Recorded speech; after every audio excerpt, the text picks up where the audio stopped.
নমস্কাৰ আপোনালোকে চাবলৈ আৰম্ভ কৰিছে আছামিজ ট্ৰেণ্ডিং। আজি 19 জানুৱাৰী আজি ৰাতিপুৱাৰ কেইবাটাও গুৰুত্বপূৰ্ণ খবৰ আহি পৰিছে আৰু এনেধৰণৰ খবৰসমূহ নিতৌ চাবলৈ চেনেলটো ছাবস্ক্ৰাইব কৰি ভিডিঅ'টোত এটা লাইক কৰি দিবলৈ ৰাতিপুৱাৰ প্ৰথমটো ব্ৰেকিং নিউজ। পুনৰবাৰ মুখ্যমন্ত্ৰী হিমন্ত বিশ্ব শৰ্মাৰ বিৰুদ্ধে আক্ৰমণাত্মক ৰূপত দেখিবলৈ পোৱা গৈছে প্ৰদেশ কংগ্ৰেছৰ সভাপতি গৌৰৱ গগৈয়ে পুনৰবাৰ কৰিছে ডাঙৰ মন্তব্য। Who is Himanta Biswa Sarma? পুনৰবাৰ গৌৰৱ গগৈয়ে কৰিছে মন্তব্য। প্ৰশ্ন প্ৰদেশ কংগ্ৰেছৰ সভাপতি গৌৰৱৰ, কোন হয় হিমন্ত বিশ্ব শৰ্মা? হিমন্ত বিশ্ব শৰ্মা আচলতে কোন? 6 জনগোষ্ঠীৰ জনজাতিকৰণ কেন্দ্ৰীয় চৰকাৰৰ বিষয়। 6 জনগোষ্ঠীৰ জনজাতিকৰণ হ'ব নে নহ'ব মুখ্যমন্ত্ৰী হিমন্ত বিশ্ব শৰ্মাৰ বিষয় নহয়। নিৰ্বাচনৰ পূৰ্বে জনজাতিকৰণ নহয় বুলি কোৱাৰ অধিকাৰ নাই হিমন্ত বিশ্ব শৰ্মাৰ। ৰামায়ণ আৰু মহাভাৰতৰ দৰেই হিমন্তৰ অহংকাৰৰ পৰাজয় হ'ব। এছাৰৰ জৰিয়তে নিৰ্বাচন জিকিব বিচাৰিছে বিজেপিয়ে। আগন্তুক নিৰ্বাচনক লৈ ভয় কৰি আছে ভাৰতীয় জনতা পাৰ্টীয়ে। মন্ত্ৰী হৈ থাকোঁতেও একোৱেই কৰা নাছিল হিমন্ত বিশ্ব শৰ্মাই। আজিৰ তাৰিখত অসম শিক্ষা আৰু স্বাস্থ্যৰ ক্ষেত্ৰত তললৈ গ'ল। কংগ্ৰেছৰ জনপ্ৰিয়তাক লৈ শংকিত হৈ পৰিছে হিমন্ত বিশ্ব শৰ্মা। অহংকাৰৰ বাবেই হিমন্ত বিশ্ব শৰ্মাৰ পতন হ'ব বুলি পুনৰবাৰ কেইবাটাও ডাঙৰ মন্তব্য কৰিছে প্ৰদেশ কংগ্ৰেছৰ সভাপতি গৌৰৱ গগৈয়ে। দিবলৈছোঁ আন এটা গুৰুত্বপূৰ্ণ খবৰ। বিহুৰ আগত নিৰ্বাচন পাতিবলৈ সাহস নাই বিজেপি চৰকাৰৰ। বিহুৰ আগত নিৰ্বাচন পাতিলেই বিজেপি চৰকাৰৰ পতন হ'ব। কাৰণ বিহুৰ আগত জুবিন গাৰ্গক ন্যায় দিব নোৱাৰে বিজেপি চৰকাৰে। জুবিন গাৰ্গক পাহৰিব নোৱাৰে অসমৰ জনতাই কেতিয়াও। জুবিন গাৰ্গক হেৰুৱাৰ দুখ অসমীয়া জাতিৰ বুকুত সদায় থাকিব। জুবিন গাৰ্গে ন্যায় নাপালে শাসনৰ গাদী হেৰুৱাব বিজেপি দলে। কংগ্ৰেছৰ দিনত গঠন হৈছিল আত্মসহায়ক গোট। সেই আত্মসহায়ক গোটক এতিয়া টকা দি আছে হিমন্ত বিশ্ব শৰ্মাৰ বিজেপি চৰকাৰে। আঁচনিৰ টকাৰে ভোট কিনাৰ চেষ্টা কৰিছে বিজেপি দলে। মুখ্যমন্ত্ৰী হিমন্ত বিশ্ব শৰ্মা হেলিকপ্টাৰত যায় জনতাৰ কাষলৈ, কিন্তু গৌৰৱ গগৈ খোজকাঢ়ি যায় জনতাৰ কাষলৈ। প্ৰফুল্ল কুমাৰ মহন্তৰ দৰেই অৱস্থা হ'ব মুখ্যমন্ত্ৰী হিমন্ত বিশ্ব শৰ্মাৰ। বিজেপিৰ দিনত ক্ষুদ্ৰ উদ্যোগ মজলীয়া উদ্যোগ বন্ধ হৈ গ'ল। হিমন্ত চৰকাৰৰ দিনত 11 লাখ নিবনুৱাৰ সংখ্যা বৃদ্ধি পালে অসমত। উদাত্ত ভাষণ কংগ্ৰেছৰ নেতা তথা প্ৰাক্তন সভাপতি ভূপেন কুমাৰ বৰাৰ। আন এটা গুৰুত্বপূৰ্ণ খবৰ, মুছলমানৰ বিপদত কেৱল মই। উচ্ছেদ অভিযানকো মই বিৰোধ কৰোঁ মন্তব্য অখিলৰ। মুছলমানৰ গৰুৰ মাংস বন্ধ কৰোঁতে মই মাত মাতিছিলোঁ। মোৰ বাহিৰে কোনেও মাত মতা নাই সংখ্যালঘু মিয়া মুছলমান ৰাইজৰ হৈ। মুছলমানৰ বাবে আটাইতকৈ বেছি মাত মতা মানুহ মই। মুছলমানৰ বাবে মই যিমান মাত মাতিছোঁ কোনেও আজিলৈকে সিমান মাত মতা নাই। উচ্ছেদ হৈছে গৌৰৱ গগৈ অহা নাই, মই আহিছোঁ উচ্ছেদিত ৰাইজৰ কাষত। উচ্ছেদ হোৱাৰ সময়ত কেৱল অখিল গগৈ আহিছে। মুছলমান প্ৰতিটো বিপদৰ সময়ত মই আছোঁ বুলি মন্তব্য অখিলৰ। মই মাৰ বয়সৰ মুছলমান মহিলাকহে চুমা খাইছোঁ, কিন্তু সেই চুমা খোৱাৰ বাবে মোক চুমা বাবা বুলি কৈছে বিজেপিয়ে। নিজৰ মাক চুমা নোখোৱাকৈ কোনো সন্তান জন্ম হোৱা নাই। বিলাসীপাৰাত উদাত্ত ভাষণ প্ৰদান কৰিছে শিৱসাগৰ সমষ্টিৰ বিধায়ক অখিল গগৈয়ে। আন এটা ব্ৰেকিং নিউজ, অসমত এটাও অবৈধ বাংলাদেশী কোনো কাৰণতেই থাকিব নোৱাৰিব। হিমন্ত বিশ্ব শৰ্মাক প্ৰশংসা প্ৰধানমন্ত্ৰী নৰেন্দ্ৰ মোদীৰ। অসমত কোনো কাৰণত এটা বাংলাদেশী নাগৰিকো থাকিব নোৱাৰিব। অবৈধ বাংলাদেশীৰ বিৰুদ্ধে চলোৱা অভিযানক লৈ মুখ্যমন্ত্ৰীক উচ্চ প্ৰশংসা প্ৰধানমন্ত্ৰী নৰেন্দ্ৰ মোদীৰ। হিমন্ত বিশ্ব শৰ্মাৰ নেতৃত্বত অসমৰ লাখ লাখ বিঘা ভূমি বেদখলমুক্ত হৈছে। চৰকাৰৰ এই উচ্ছেদ অভিযানত মই আনন্দিত হৈছোঁ বুলি মন্তব্য ভাৰতৰ প্ৰধানমন্ত্ৰী নৰেন্দ্ৰ মোদীৰ। আৰু আনপিনে যোৱাকালি কাজিৰঙাত যি সভা অনুষ্ঠিত হৈছিল সেই সভাতেই প্ৰধানমন্ত্ৰী নৰেন্দ্ৰ মোদীৰ সন্মুখত গৌৰৱ গগৈক পাকিস্তানী এজেণ্ট আখ্যা দিছে মুখ্যমন্ত্ৰী হিমন্ত বিশ্ব শৰ্মাই। আজিৰ অসমীয়াই কোনো পাকিস্তানীৰ এজেণ্টৰ ওচৰত আত্মসমৰ্পণ নকৰে। প্ৰধানমন্ত্ৰীক সন্মুখত বহুৱাই গৌৰৱ গগৈক ধমক মুখ্যমন্ত্ৰী হিমন্ত বিশ্ব শৰ্মাৰ। গৌৰৱ গগৈক পুনৰবাৰ মুকলিকৈ পাকিস্তানৰ এজেণ্ট আখ্যা দিলে অসমৰ মুখ্যমন্ত্ৰী ডক্টৰ হিমন্ত বিশ্ব শৰ্মাই। মোদীৰ সন্মুখত সদনত দপদপাই থকাজনেই পাকিস্তানী এজেণ্ট নেকি বুলি প্ৰশ্ন উত্থাপন কৰিছে বিৰোধীয়ে। পাকিস্তানী এজেণ্টৰ বিৰুদ্ধে ব্যৱস্থা গ্ৰহণত ব্যৰ্থ নেকি মোদীৰ বিজেপি চৰকাৰ? মোদীৰ সন্মুখত মোদী চৰকাৰকেই ব্যৰ্থতা উদঙালে নেকি মুখ্যমন্ত্ৰীয়ে? মুখ্যমন্ত্ৰীৰ স্পষ্ট দাবীৰ পাছত প্ৰত্যুত্তৰ দিবনে প্ৰধানমন্ত্ৰী নৰেন্দ্ৰ মোদীয়ে? প্ৰথমে মুখ্যমন্ত্ৰী হিমন্ত বিশ্ব শৰ্মাই প্ৰধানমন্ত্ৰী নৰেন্দ্ৰ মোদীৰ সন্মুখত কৈছিল গৌৰৱ গগৈ পাকিস্তানী এজেণ্ট। তাৰ পিছতেই বিৰোধীয়ে এতিয়া প্ৰশ্ন উত্থাপন কৰিছে, যদি গৌৰৱ গগৈ সঁচাকৈয়ে পাকিস্তানী এজেণ্ট তেন্তে প্ৰধানমন্ত্ৰী নৰেন্দ্ৰ মোদীৰ সন্মুখত সদনত কেনেকৈ কথা কয় পাকিস্তানী এজেণ্ট গৌৰৱ গগৈয়ে? পাকিস্তানী এজেণ্ট যদি গৌৰৱ গগৈৰ বিৰুদ্ধে কিয় ব্যৱস্থা গ্ৰহণ নকৰে বিজেপি চৰকাৰে? হিমন্ত বিশ্ব শৰ্মাই নিজেই মোদী আৰু বিজেপি চৰকাৰৰ ব্যৰ্থতা ফাদিল কৰিছে বুলি মন্তব্য বিৰোধীৰ। পৰৱৰ্তী খবৰ, এবাৰো জুবিন গাৰ্গলৈ মনত নপৰিল প্ৰধানমন্ত্ৰী মোদীৰ। দুটাকৈ ৰাজহুৱা অনুষ্ঠানত এবাৰো নললে জুবিন গাৰ্গৰ নাম। জুবিন ক্ষেত্ৰলৈও যাবলৈ সময় নোলাল প্ৰধানমন্ত্ৰী নৰেন্দ্ৰ মোদীৰ। অসমলৈ আহিল প্ৰধানমন্ত্ৰী নৰেন্দ্ৰ মোদী। যোৱাকালি অসমৰ পৰা বিদায়ো ল'লে প্ৰধানমন্ত্ৰী মোদীয়ে। কিন্তু দুদিনীয়া ভ্ৰমণসূচীত পুনৰবাৰ এবাৰো জুবিন গাৰ্গলৈ মনত নপৰিল প্ৰধানমন্ত্ৰী নৰেন্দ্ৰ মোদীৰ। আনকি সোণাপুৰৰ জুবিন ক্ষেত্ৰলৈও আহিবলৈ অলপো সময় নাপালে মোদীয়ে। ইয়াক লৈ এতিয়া মোদী আৰু বিজেপি চৰকাৰৰ বিৰুদ্ধে আক্ৰমণাত্মক ৰূপ দেখিবলৈ পোৱা গৈছে কংগ্ৰেছ দলৰ। আন এটা গুৰুত্বপূৰ্ণ খবৰ, দেশ সেৱাৰ কাৰণে দেশখনৰ সৈতে আত্মিক সম্পৰ্কৰ প্ৰয়োজন। যেতিয়ালৈকে পাকিস্তানৰ সৈতে সম্পৰ্ক থাকিব, পৰিয়ালৰ তিনিটাকৈ সদস্য ব্ৰিটিছ নাগৰিক হৈ থাকিব, তেতিয়ালৈকে অসমৰ ৰাইজে বিশ্বাসত নলয়। গৌৰৱ গগৈৰ ৰেলীতকৈ মোৰ বুথৰ মন কী বাত অনুষ্ঠানত বেছি মানুহ হয়। মোৰ সমষ্টিলৈ আহি এতিয়া গৌৰৱ গগৈয়ে বুজিব পাৰিব উন্নয়ন কেনেকৈ হয়। গৌৰৱ গগৈক তীব্ৰ কটাক্ষ বিজেপিৰ মন্ত্ৰী জয়ন্ত মল্ল বৰুৱাৰ। পৰৱৰ্তী খবৰ, কাজিৰঙা এলিভেটেড কৰিডৰৰ ভূমিপূজন অনুষ্ঠানৰ পৰা কংগ্ৰেছ সাংসদ গৌৰৱ গগৈক আক্ৰমণ মুখ্যমন্ত্ৰী শৰ্মাৰ। পাকিস্তানী এজেণ্ট আৰু অচিনাকিৰ প্ৰসংগৰে সৰব মুখ্যমন্ত্ৰী হিমন্ত বিশ্ব শৰ্মা। কংগ্ৰেছ চৰকাৰৰ তুলনাত বিজেপি চৰকাৰৰ দিনত উন্নয়নে অধিক গতি পাইছে বুলি মন্তব্য মুখ্যমন্ত্ৰীৰ। আগন্তুক নিৰ্বাচনত পুনৰ বিজেপিক ভোট দিয়াৰ আহ্বান মুখ্যমন্ত্ৰী হিমন্ত বিশ্ব শৰ্মাৰ। কলিয়াবৰত আগন্তুক অসম বিধানসভা নিৰ্বাচনৰ বাবে এক প্ৰকাৰ ৰণসিংহা বজালে প্ৰধানমন্ত্ৰী নৰেন্দ্ৰ মোদীয়ে। কলিয়াবৰৰ মৌচন্দা পথাৰত কাজিৰঙা এলিভেটেড কৰিডৰৰ আধাৰশিলা স্থাপন কৰি কংগ্ৰেছক তোলা-ধুনা প্ৰধানমন্ত্ৰী নৰেন্দ্ৰ মোদীৰ। বিহাৰৰ দৰে অসমতো বিৰোধীৰ একেই দশা হ'ব বুলি ঘোষণা কৰিলে প্ৰধানমন্ত্ৰী নৰেন্দ্ৰ মোদীয়ে। পূৰ্বৰ ঘৰ হত্যাৰ বাবে কংগ্ৰেছক জগৰীয়া কৰি 2025ত এটাও ঘৰ হত্যা নোহোৱা বাবে বৰ্তমানৰ চৰকাৰখনক প্ৰশংসা কৰিলে প্ৰধানমন্ত্ৰী নৰেন্দ্ৰ মোদীয়ে। কংগ্ৰেছে অনুপ্ৰৱেশকাৰীক ৰঙা দলিচা পাৰি দি ভোট বেংকৰ ৰাজনীতি চলোৱাৰ অভিযোগ উত্থাপন কৰিলে ভাৰতৰ প্ৰধানমন্ত্ৰী নৰেন্দ্ৰ মোদীয়ে। 26ৰ বিধানসভা নিৰ্বাচনক লৈ ইতিমধ্যেই ৰণডংকা বজাইছে মোদীয়ে। আন এটা গুৰুত্বপূৰ্ণ খবৰ, আসন বুজাবুজি হোৱাই নাই। কেইবাটাও সমষ্টিত প্ৰাৰ্থী ঘোষণা কৰি নিৰ্বাচনলৈ তৎপৰ হৈছে অখিল গগৈ নেতৃত্বাধীন ৰাইজৰ দল। কংগ্ৰেছো হেনো সাজু প্ৰাৰ্থী বাছনিৰ বাবে। বিগত বিধানসভা নিৰ্বাচনৰ দৰে এইবাৰো বিৰোধী ঐক্য ভাগি থান বান হ'ব নেকি, তাক লৈ চলিছে চৰ্চা। তাৰ মাজতেই সংখ্যালঘু অধ্যুষিত সমষ্টিক লৈ ধুবুৰীৰ পৰা কংগ্ৰেছক মুকলিকৈ প্ৰত্যাহ্বানেই জনাই দিলে বিধায়ক অখিল গগৈয়ে। এটা ব্ৰেকিং নিউজ, পুনৰবাৰ বাংলাদেশীৰ বিৰুদ্ধে অভিযান অসম আৰক্ষীৰ। 14 বাংলাদেশীক পুনৰবাৰ বিতৰণ কৰা হৈছে। বাংলাদেশীৰ বিৰুদ্ধে অব্যাহত আছে অসম আৰক্ষীৰ তীব্ৰ অভিযান। যোৱাকালি পুনৰ 14 বাংলাদেশীক বাংলাদেশলৈ প্ৰেৰণ কৰিছে অসম আৰক্ষীয়ে। এটাকৈ অচিনাকি লোকক চিনাকি বাটেৰে ঘূৰাই পঠোৱা হৈছে। শেষৰটো বাংলাদেশীক ঘূৰাই নপঠোৱা পৰ্যন্ত অব্যাহত থাকিব এই অভিযান। মুখ্যমন্ত্ৰী হিমন্ত বিশ্ব শৰ্মাই সামাজিক মাধ্যমত এইদৰে পোষ্টত লিখে, অচিনাকি অবৈধ লোকে অসমত প্ৰৱেশ কৰিলে আমি চিনাকি বাটেৰে উভতাই পঠিয়াবলৈ সংকল্পবদ্ধ। বাংলাদেশী অনুপ্ৰৱেশকাৰীৰ বিৰুদ্ধে আমাৰ অভিযান অব্যাহত আছিল, অব্যাহত থাকিব। যোৱাকালি আমি পুনৰ অসমত বাংলাদেশী ধৰা পেলালোঁ।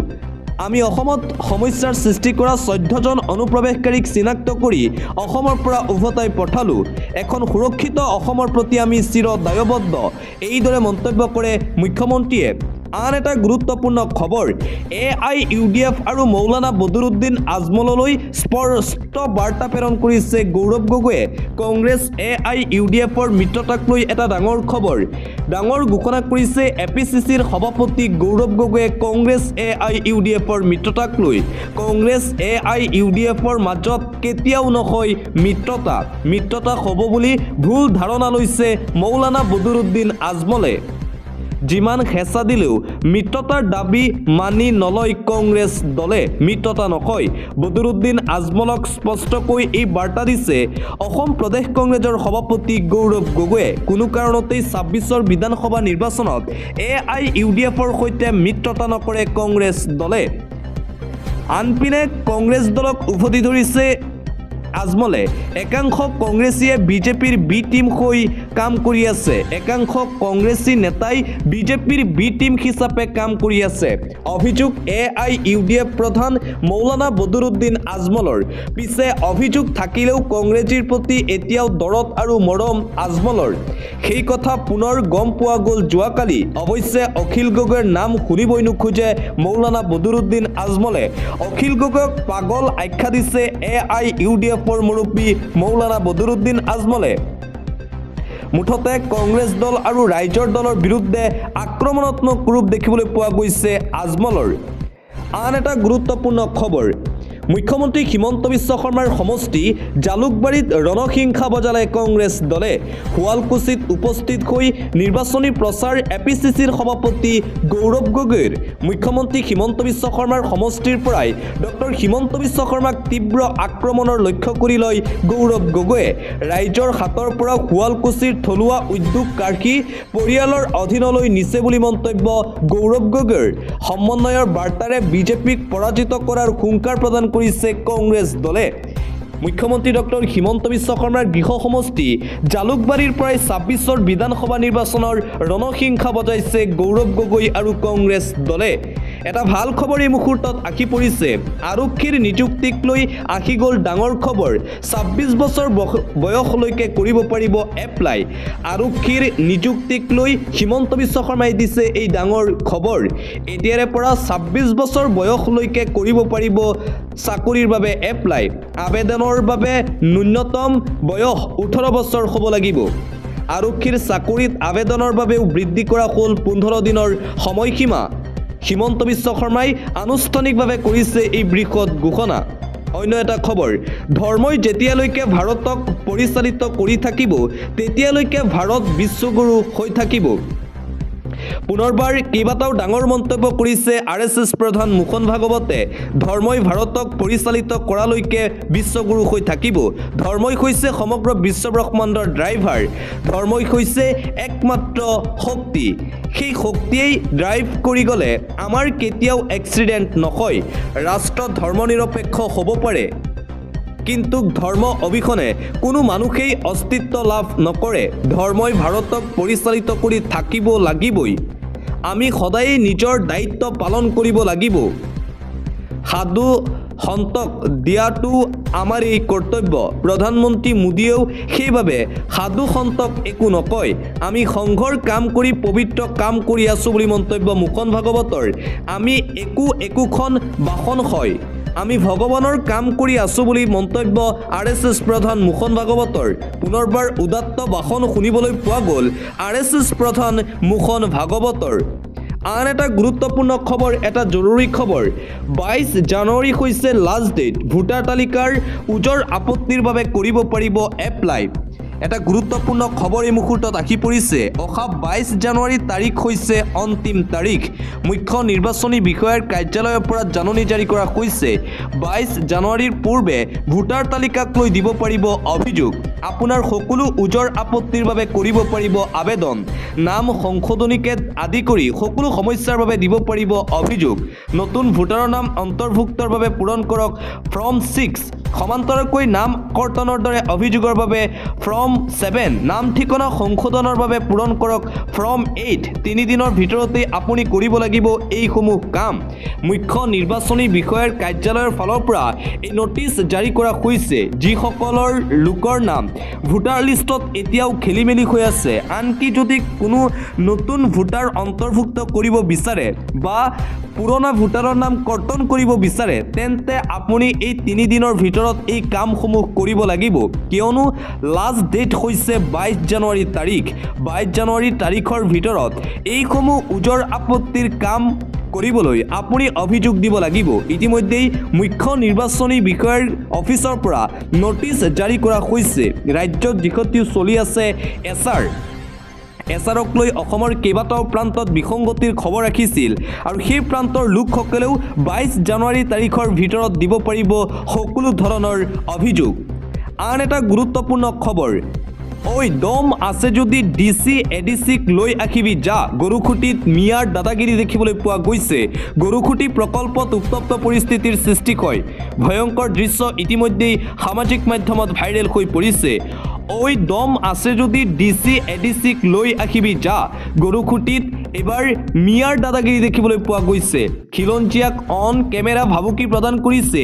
মিয়াই চৰৰ মিয়াৰ টাৰ্গেট এতিয়া গৰুখুটিৰ কৃষি সৈনিক এইখিনি আমাৰ মাটি বুলি দাবী কৰিছে মিয়ালোকে চৰকাৰে লৈ ললেই হ'ব নেকি বুলি প্ৰশ্ন কৰিছে মিয়াই পুলিচক লৈ আহ আমাৰ ওচৰলৈ এইদৰে ধমক প্ৰদান কৰিছে দম আছে যদি লৈ যা হুংকাৰ প্ৰদান কৰিছে মিয়াই চৰৰ মিয়াই ভাবুকি দিলে কৃষি সৈনিকক চিপাঝাৰৰ গৰুখুটি প্ৰকল্পত উত্তপ্ত পৰিস্থিতিৰ সৃষ্টি হয় যোৱাকালি গৰুখুটিৰ কৃষি সৈনিক আৰু চৰৰ মিয়াৰ মাজত হতাহতিৰ ঘটনা গৰুখুটিৰ মাকৈ খেতিত চকু বেদখলকাৰী মিয়াৰ ইয়াৰ পিছতেই দুই পক্ষৰ মাজত হতাহতিৰ ঘটনা সংঘটিত হৈছে হতাহতিৰ ফলত আহত প্ৰকল্পৰ কৃষি সৈনিক গৰুখুটিত মিয়াৰ দাদাগিৰি ইতিমধ্যেই ছ'চিয়েল মিডিয়াত ভাইৰেল আন এটা গুৰুত্বপূৰ্ণ খবৰ নেতা কেনেকুৱা হ'ব লাগে সেয়া দেখুৱালে হাগ্ৰামা মহিলাৰীৰ দৰে হ'ব লাগে নেতা জাতীয় স্বাভিমান কি তাৰ উদাহৰণ দিলে বিটিচিৰ প্ৰধান হাগ্ৰামাই ভৰা ষ্টেডিয়ামত হাগ্ৰামাই বিচাৰিলে বড়ো জাতিৰ অধিকাৰ প্ৰধানমন্ত্ৰীৰ চকু থৈ হাগ্ৰামাই ক'লে বড়ো চুক্তিৰ কথা তাৰ পিছতেই সমগ্ৰ ভাৰতৰ ৰাজনীতিত চৰ্চিত হাগ্ৰামাৰ সাহস চতুৰতাত এতিয়া হিমন্ত বিশ্ব শৰ্মা আৰু বিজেপি চৰকাৰৰ ৰণনীতি ফেইল হাগ্ৰামাৰ দৰে বিজেপিৰ নেতাসকল হ'ব পাৰিবনে তাক লৈ এতিয়া চলিছে চৰ্চা মোদীৰ চকু থৈ হাগ্ৰামাই যোৱাকালি ক'লে বড়ো চুক্তিৰ কথা অন্য এটা খবৰ হিন্দু মুছলমান নহয় ভাল চুবুৰীয়া হ'বলৈ শিকক আপুনি কাৰণ বিপদত পৰিলে প্ৰথমে ধৰ্ম নাখে চুবুৰীয়া আহিব বিদেশত ধৰ্ম হৈছে এটা ব্যক্তিগত বিষয় কোন কি ধৰ্মৰ হয় কোনে কি ধৰ্ম গ্ৰহণ কৰে এইবোৰ সম্পূৰ্ণ ব্যক্তিগত বিষয় আৰু ভাৰতবৰ্ষত ধৰ্ম হৈছে নিৰ্বাচনী ইছ্যু কংগ্ৰেছৰ মুখপাত্ৰ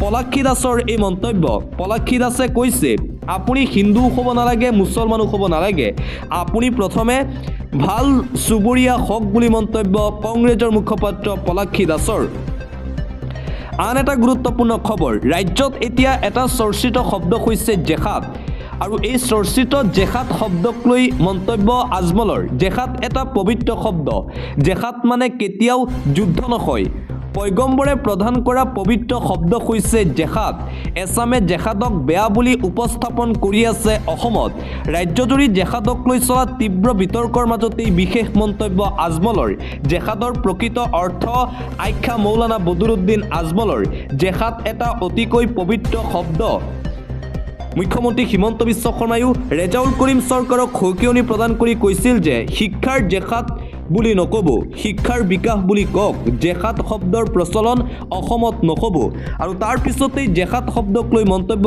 প্ৰকাশ কৰিছে আজমলে আন্তঃৰাষ্ট্ৰীয় পৰ্যায়ৰ এটা গুৰুত্বপূৰ্ণ খবৰ এটা ব্ৰেকিং নিউজে মুহূৰ্তত আহি পৰিছে ইৰাণত 16,000ৰো অধিক প্ৰতিবাদকাৰীক হত্যা খেমেনিৰ কাণ্ডই জোকাৰি গৈছে সমগ্ৰ বিশ্ব অনিয়ন্ত্ৰিত হৈ পৰিছে সমগ্ৰ ইৰাণ ৰাষ্ট্ৰ ইজনৰ পিছত সিজন প্ৰতিবাদকাৰীক হত্যা কৰিছে ইৰাণ চৰকাৰে 1,000 2,000 নহয় 16,000 প্ৰতিবাদকাৰীক হত্যা কৰাৰ অভিযোগ উত্থাপন কৰিছে ইছলামিক বৰ্বৰ শাসনৰ পৰা মুক্তি বিচাৰি কৰা প্ৰতিবাদৰ পিছতেই এই কাণ্ড ইৰাণত 16,000ৰো অধিক প্ৰতিবাদকাৰীৰ মৃত্যু ইৰাণ চৰকাৰে নিজ দেশৰ তৰুণীৰ তেজেৰে খেলিছে ধৰি ফাঁচি দিয়া হৈছে শ শ নৱপ্ৰজন্মৰ প্ৰতিবাদকাৰীক দাম বৃদ্ধি অৰ্থনৈতিক বিৰুদ্ধে কৰিছিল প্ৰতিবাদ ইৰাণৰ জেনজেটে কৰিছিল প্ৰতিবাদ তেহৰানৰ চিকিৎসালয়ত হাজাৰ হাজাৰ লোকক ভৰ্তি 700ৰ পৰা 1000 লোকৰ হেৰুৱাইছে চকু চৰকাৰৰ এই দমন কাৰ্যসূচীত প্ৰায় 16,500 প্ৰতিবাদকাৰী নিহত 3,30,000ৰো অধিক লোক আহত 22,000তকৈও অধিক লোকক গ্ৰেপ্তাৰ কৰা হৈছে খেমেনিয়ে প্ৰথমবাৰৰ বাবে ৰাজহুৱাকৈ কৰিলে এই স্বীকাৰ প্ৰতিবাদৰ বাবে ট্ৰাম্পক অপৰাধী বুলি অভিযোগ খেমেনিৰ প্ৰতিবাদকাৰীসকলক আমেৰিকাৰ সৈনিক বুলি অভিহিত কৰিছে ইৰাণ চৰকাৰে ইৰাণত ধৰ্মৰ নামত এতিয়া চলিছে কেৱল গণহত্যা ইৰাণত অনিয়ন্ত্ৰিত পৰিস্থিতিৰ সৃষ্টি হৈছে প্ৰতিবাদ অব্যাহত থকাৰ মাজতেই আক্ৰমণ চিয়া সন্ত্ৰাসবাদীক নমাইছে ইৰাণৰ ৰাজপথত তীৰ্থযাত্ৰীৰ বিশেষ বেজ ধৰি ইৰাকৰ পৰা ইৰাণলৈ হিজবুল্লাহ মোল্লা শাসকৰ পৰা মুক্তি বিচাৰি ৰাজপথত নামিছিল ইৰাণৰ নৱপ্ৰজন্ম কিন্তু একছত্ৰী শাসক খেমেনিৰ এই কাণ্ড তৰুণীৰ তেজেৰে হাত ৰাঙলী খেমেনিৰ দিবলৈছো এটা পলিটিকেল ব্ৰেকিং নিউজ 5 শতাধিক সমৰ্থকক লগত লৈ অগপৰ প্ৰাক্তন বিধায়কৰ ইউডিএফত যোগদান আনুষ্ঠানিকভাৱে AIUDFত যোগদান আব্দুল আজিজৰ ধিঙৰ বিধায়ক আমিনুল ইছলামৰ উপস্থিতিত AIUDF দলৰ এই বৃহৎ যোগদান দেখিবলৈ পোৱা গৈছে আব্দুল আজিজৰ যোগদানক লৈ উৎফুল্লিত AIUDF দলৰ নেতাকৰ্মীসকল আব্দুল আজিজৰ লগতে 5 শতাধিক সমৰ্থকে যোগদান কৰিছে AIUDF দলত AIUDF দল 26ৰ বিধানসভা নিৰ্বাচনক লৈ তৎপৰ হৈ পৰিছে দিবলৈছো আন এটা গুৰুত্বপূৰ্ণ খবৰ PM কিষাণক লৈ এটা ডাঙৰ খবৰ ফেব্ৰুৱাৰী মাহৰ ধন লাভৰ বাবে মনত ৰাখক 3টা কাম দেশৰ কোটি কোটি কৃষকৰ বাবে এটা ডাঙৰ খবৰ এটা ভাল খবৰ ৰাখি পৰিছে PM কিষাণৰ ধন লাভৰ বাবে কৰক জৰুৰী 3টা কাম শীঘ্ৰেই কৃষকৰ একাউণ্টত সোমাব 22 নং কিস্তিৰ টকা ফেব্ৰুৱাৰী মাহতেই 22 নং কিস্তিৰ ধন পোৱাৰ সম্ভাৱনা একাউণ্টত 2000 টকা লাভ কৰিবৰ বাবে আজিয়েই কৰক 3টা কাম PM কিষাণৰ ধনৰ বাবে EKYC আপডেট বাধ্যতামূলক নতুনকৈ আবেদন কৰিব বিচৰাসকলে বনাই লওক ফাৰ্মাৰ ID আধাৰৰ সৈতে লিংক কৰক আপোনাৰ মোবাইল নম্বৰ 7টা প্ৰক্ৰিয়াৰ জৰিয়তে ঘৰতে কৰিব পাৰিব EKYC আপডেট প্ৰথমে ভিজিট কৰক PM কিষাণৰ অফিচিয়েল ৱেবছাইটত গৈ আপুনি লগইন কৰক তাৰ পিছত তাতেই EKYC অপচনত আপুনি ক্লিক কৰক আধাৰ নম্বৰৰ সৈতে কেপচা কোড দি সাৰ্চ কৰক সন্নিবিষ্ট কৰক আপোনাৰ ৰেজিষ্টাৰ মোবাইল নম্বৰ ঘৰতে বহি সম্পূৰ্ণ কৰক EKYC প্ৰক্ৰিয়া তাৰ পিছতে আপুনি লাভ কৰিব PM কিষাণ সন্মান নিধিৰ টকা ভাৰতৰ কোটি কোটি কৃষকলৈ কেন্দ্ৰীয় চৰকাৰৰ ফালৰ পৰা এই জৰুৰী খবৰ তথা ভাল খবৰ জাৰি কৰা হৈছে কোটি কোটি কৃষকে পাব ফেব্ৰুৱাৰী মাহত PM কিষাণৰ টকা